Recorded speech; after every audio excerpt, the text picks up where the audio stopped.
Assalamualaikum warahmatullahi wabarakatuh. Kami dari kelompok 1 ingin membuat podcast untuk membahas tentang evaluasi dan pengendalian serta manajemen strategi sektor publik. Sebelumnya, perkenalkan saya Yolanda Francisca sebagai pemandu podcast. Di sini juga ada teman sekelompok saya yang akan menjadi narasumber. Baiklah, berhubung kita membahas tentang evaluasi dan pengendalian serta manajemen strategi sektor publik, di sini saya akan menjelaskan sedikit apa itu evaluasi strategi. Evaluasi strategi adalah tahap proses manajemen di mana manajer puncak berusaha memastikan bahwa strategi yang mereka pilih terlaksana dengan tepat dan mencapai tujuan perusahaan.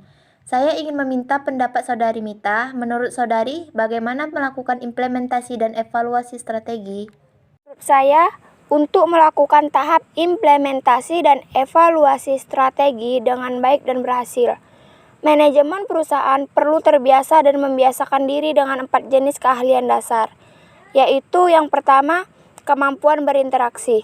Kemampuan ini ditunjukkan dengan kapasitas manajemen perusahaan dalam berinteraksi dan berempati dengan berbagai perilaku untuk mencapai tujuannya. Yang kedua itu, kemampuan mengalokasi. Kemampuan ini diperlukan untuk menunjang kemampuan manajemen dalam menjadwalkan tugas-tugas dan anggaran waktu. Yang ketiga itu kemampuan memonitoring. Kemampuan ini meliputi kapasitas perusahaan dalam menggunakan informasi secara efisien untuk memperbaiki atau menyelesaikan berbagai masalah. Yang keempat, kemampuan mengorganisasikan. Merupakan kemampuan untuk menciptakan jaringan atau organisasi informal dalam rangka menyesuaikan diri dengan berbagai masalah yang memungkinkan terjadi. Lalu bagaimana menurut pendapat Saudari Titi mengenai evaluasi dan pengendalian dalam manajemen strategi? Baik, terima kasih. Informasi evaluasi dan pengendalian atau kontrol terdiri dari data performance dan laporan-laporan aktivitas. Jika hasil-hasil kinerja yang tidak dikehendaki karena proses manajemen strategis digunakan tidak tepat, para manajer operasional harus mengetahui hal itu sehingga mereka dapat mengkoreksi aktivitas karyawan. Informasi evaluasi dan kontrol harus relevan dengan apa yang sedang dimonitor. Aplikasi kontrol pada manajemen strategi memberikan manajer strategis dengan serangkaian pertanyaan yang akan digunakan dalam mengevaluasi strategi yang diimplementasikan. Manajemen strategi juga berhubungan dengan bagaimana memperkuat viabilitas dan efektivitas organisasi sektor publik, baik dari segi kebijakan substantif dan kapasitas pengelolaan jangka panjang. Menurut Saudari Rahmayu, apa saja konteks manajemen strategi dalam sektor publik? Ada beberapa konteks pada manajemen strategis sektor pemerintah, yaitu pertama, policy ambiguity, struktur organisasi sektor publik yang kompleks menyebabkan ketidakjelasan arah strategi.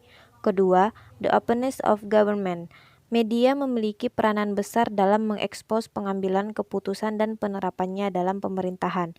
Ketiga, attentive publics. Pemerintahan dipengaruhi oleh banyak kelompok kepentingan yang mempunyai agenda-agenda tertentu. Keempat, the time problem. Masa jabatan dan peraturan yang memberikan batasan waktu menjadi perhatian dalam manajemen strategis. Dan yang terakhir, shaky coalitions. Aliansi politis saat perencanaan dan pelaksanaan belum tentu sama komposisinya. Lalu, bagaimana menurut pendapat Husaini tentang pentingnya manajemen strategi bagi sektor publik? Baik, dengan menggunakan manajemen strategi, para pemangku kebijakan dapat memotivasi dan mengarahkan pegawainya lebih baik yang selanjutnya dapat meningkatkan performa kinerja organisasi. Sektor publik juga dapat merumuskan strategi ke depannya dan melihat ancaman peluang yang ada serta menetapkan sasaran dan arah yang jelas untuk masa depan.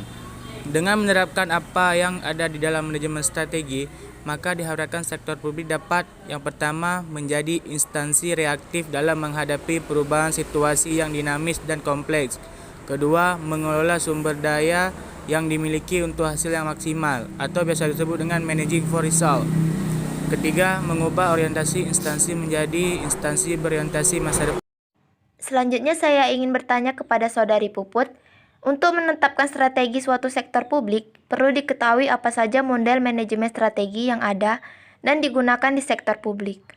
Menurut Puput, ada berapa model strategi yang digunakan? Ada 3 model strategi yang digunakan di sektor publik, yaitu 1. Model perencanaan klasik menetik, beratnya pada formalitas organisasi pemerintah untuk menyusun suatu rencana strategi yang akan diturunkan kepada unit-unit bisnis di bawahnya. Kedua, model bisnis menetik, beratnya pada hubungan transaksi antara organisasi induk dan organisasi di bawahnya.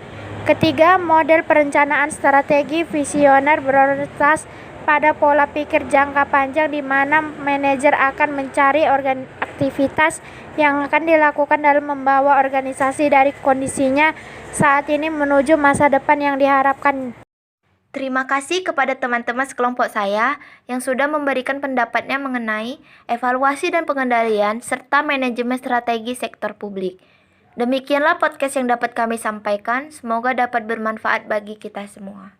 Kami dari kelompok 1 mohon maaf apabila ada kesalahan baik disengaja maupun tidak.